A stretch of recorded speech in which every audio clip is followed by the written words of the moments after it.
去年高雄市办117场的演唱会，形成演唱会经济。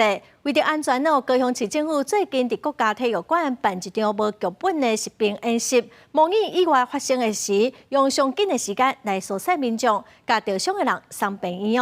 这嘛是参考美国高雄头一摆来举办国安安全、国土安全等级的演习，咱做伙来看卖。 话吗？你插什么嘴啊？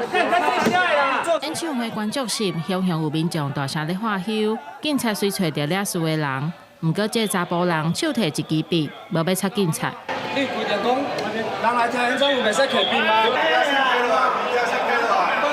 经过口抗无效，几来警察将这查甫人压掉咧，控制现场。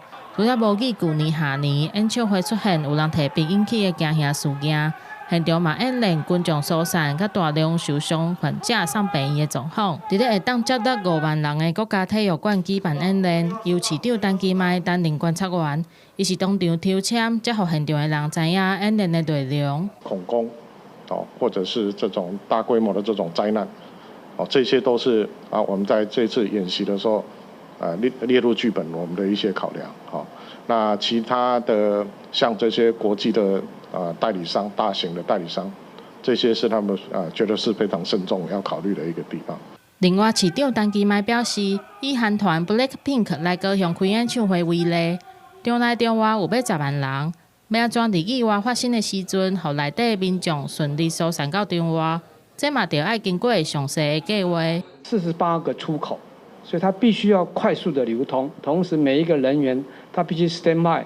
当有紧急事故发生的时候，他必须立刻把所有的48个铁门一起打开。去年高雄就举办117场演唱会，这摆出动500个人参与演习，10分钟就疏散所有的人。不过林清英建议，会当甲外口监视系统放入个指挥中心管控，来掌握疏散的状况。记者邱昭荣高雄报道。